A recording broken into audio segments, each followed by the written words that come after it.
सुनाई दो और क्या। प्रेम मगन नाचे भोला भोला, डिमिक डिमिक डमरू कर बाजे। बिहार विधानसभा चुनाव में बीजेपी ने तगड़ा दांव चल दिया है, जिससे राजनीतिक महकमे में हलचल पैदा हो गई है। राजनीतिक पंडितों की माने तो बीजेपी ने ऐसा कदम चुनाव में जनता से भावनात्मक रूप से जुड़ने के लिए किया है। दरअसल खबर आ रही है कि बिहार के लोकप्रिय लोक गायिका मैथिली ठाकुर भारतीय जनता पार्टी से विधानसभा का चुनाव लड़ सकती हैं। बिहार भाजपा प्रभारी विनोद तावड़े और केंद्रीय मंत्री नित्यानंद राय से उनकी मुलाकात की फोटो और उनके साथ तावड़े के बयान ने इन अटकलों को तेज कर दिया है। मधुबनी जिले के बेनीपट्टी की रहने वाली मैथिली ठाकुर इसी साल जुलाई में 25 साल की हो गई हैं और अब चुनाव लड़ सकती हैं। 2011 में महज 11 साल की रही मैथिली GTV के कार्यक्रम सारेगामापा लिटिल चैंप्स से गीत संगीत के मैदान में छाई और तब से लगातार फिल्म, भजन और लोकगीत गा रही हैं। चुनाव आयोग ने 2024 के लोकसभा चुनाव में मैथिली ठाकुर को जन जागरण के लिए ब्रांड एम्बेसडर बनाया था। वहीं अब मैथिली ठाकुर की बीजेपी नेताओं से मुलाकात ने अटकलें तेज कर दी हैं। बीजेपी नेता विनोद तावड़े ने ट्वीट से उनके चुनाव लड़ने का संकेत दिया है। मुलाकात की फोटो के साथ तावड़े ने लिखा, वर्ष 1995 में बिहार में लालू राज आने पर जो परिवार बिहार छोड़कर चले गए, उस परिवार की बिटिया सुप्रसिद्ध गायिका मैथिली ठाकुर बदलते बिहार के रफ्तार को देखकर फिर से बिहार आना चाहती हैं। आज गृह राज्य मंत्री नित्यानंद राय और मैंने उनसे आग्रह किया कि बिहार की जनता के लिए और बिहार के विकास के लिए उनका योगदान बिहार का सामान्य आदमी अपेक्षित करता है और वे उनकी अपेक्षाओं को पूरा करें। बिहार की बिटिया मैथिली ठाकुर जी को अनंत शुभकामनाएं। मैथिली को अगर भाजपा चुनाव लड़ाती है तो वो कौन सी सीटें होंगी, इसको लेकर भी अब अटकलें शुरू हो गई हैं। चूंकि मैथिली बेनीपट्टी की रहने वाली हैं तो स्वाभाविक चर्चा भी है। बेनीपट्टी से भाजपा के पुराने नेता विनोद नारायण झा मौजूदा विधायक हैं। उनकी उम्र 67 साल है। 1977 के जेपी आंदोलन से राजनीति में आए विनोद नारायण झा की उम्र तो हो गई है, लेकिन इससे ज्यादा उम्र दराज लोग भाजपा और भाजपा सरकार में सक्रिय हैं। 2 बार विधायक और 1 बार विधान पार्षद भी रहे विनोद नारायण झा का टिकट नहीं कटा तो मैथिली की सीट को लेकर सस्पेंस और बढ़ जाएगा। बात कुछ सुनाई दो और क्या। क्योंकि लोग मेरा सुन सुन के थक जाते हैं। बिल्कुल सर। अच्छा, थक जाते हैं ना? नहीं नहीं नहीं नहीं नहीं नहीं नहीं।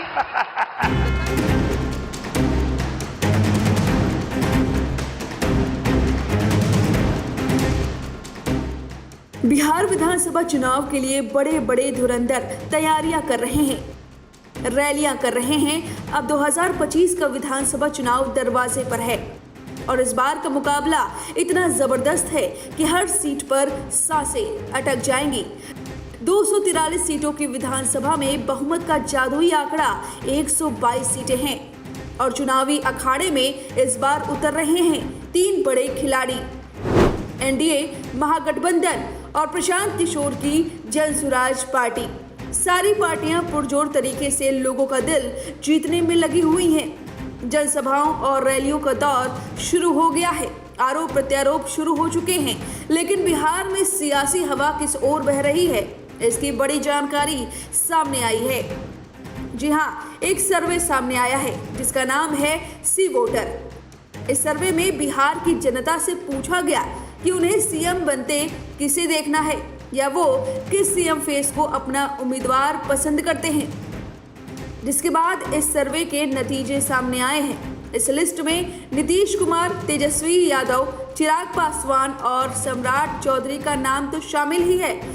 साथ में प्रशांत किशोर का नाम भी सामने आया है। इससे पहले भी 2 बड़े सर्वे हुए थे जिसमें प्रशांत किशोर की पार्टी को किंग मेकर की भूमिका में दिखाया गया था। क्योंकि अगर बहुमत का आंकड़ा महागठबंधन या एनडीए की पार्टी नहीं छू पाती है तो फिर पार्टियों की निगाहें प्रशांत किशोर पर टिकी होंगी और पीके कई इंटरव्यू में ये बात कह चुके हैं कि उनकी पार्टी सभी 243 सीटों पर मैदान में उतरेगी, जो महागठबंधन या एनडीए के लिए वोट कटुआ की भूमिका निभा सकती है। अब चलिए सीएम चेहरे की बात करते हैं। सी सर्वे में फरवरी से सितंबर तक जनता के मूड को टटोलने की कोशिश की गई है, जिसमें जनता की पसंद बदलते भी देखा गया है और प्रशांत किशोर को बड़ी बढ़त देखी गई है। चलिए सिलसिलेवार तरीके से जानते हैं बिहार की जनता किसे अपना मुख्यमंत्री बनाना चाहती है। तो सबसे पहला नाम है सीएम नीतीश कुमार का। सी वोटर सर्वे के मुताबिक सबसे पहले फरवरी में 18% से सीएम नीतीश को लोगों ने पसंद किया है सीएम चेहरे के लिए। वहीं जून में लोगों की पसंद घट गई और आंकड़ा पहुंच गया 17%। वहीं अगस्त की बात करें तो आंकड़ा गिरते हुए 15% हो गया। हालांकि सितंबर में एक बार फिर से आंकड़ा बढ़कर 16% हो गया। यानी कि नीतीश कुमार को लेकर जनता का मूड बदलते देखा जा रहा है। वहीं मौजूदा समय में नीतीश कुमार बिहार के सीएम हैं। ऐसे में सी वोटर सर्वे में बिहार की जनता से नीतीश कुमार के कामकाज का भी ब्यौरा लिया गया, जिसके आंकड़े बेहद दिलचस्प है।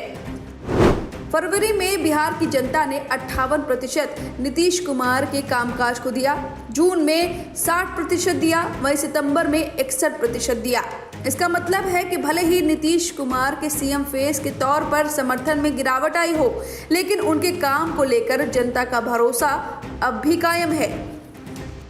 अब चलिए बात करते हैं पूर्व डिप्टी सीएम तेजस्वी यादव की। फरवरी में तेजस्वी यादव को नीतीश कुमार से ज्यादा जनता ने पसंद किया है, जो कि है 41%। वहीं जून में ये आंकड़ा गिरते हुए 35% हो गया। वहीं अगस्त में आंकड़ा और भी गिर गया, 31% हो गया। हालांकि सितंबर में ये आंकड़ा एक बार फिर से बढ़ते हुए 36% हो गया। यानी राजनीतिक विश्लेषकों का मानना है कि उनकी वोट अधिकार यात्रा और बिहार अधिकार यात्रा जैसी राजनीतिक सक्रियता ने उनके ग्राफ को फिर से ऊपर किया है। तेजस्वी यादव का बढ़ता जनाधार यह भी बताता है कि बिहार की राजनीति में युवाओं और बदलाव चाहने वाली जनता का झुकाव अब भी उनके पक्ष में है। वहीं अब बात करते हैं चिराग पासवान की। फरवरी में जनता ने उन्हें 4% दिया, जून में यह आंकड़ा बढ़कर 10% हुआ, अगस्त में यह आंकड़ा फिर गिरकर 9% हुआ, फिर सितंबर में सबसे ज्यादा 10% आंकड़ा छूकर चिराग पासवान को बिहार की जनता ने चुना है। वहीं सम्राट चौधरी को फरवरी में बिहार की जनता ने 8% आंकड़ा दिया है। वहीं जून में 10%, अगस्त में 10% और सितंबर में आंकड़ा गिरकर 7% हो गया है। इन दोनों नेताओं की लोकप्रियता में बहुत बड़े उतार चढ़ाव नहीं दिखे हैं, जिसमें लगता है कि इनकी पकड़ स्थिर तो है लेकिन सीमित दायरे में है। वहीं बात करते हैं प्रशांत किशोर की, जिन्हें सर्वे में मिले आंकड़े बेहद चौंकाने वाले हैं। शुरुआत फरवरी में हुई, जहां पर बिहार की जनता ने 15% देकर प्रशांत किशोर को सीएम फेस के लिए अपना उम्मीदवार बताया है।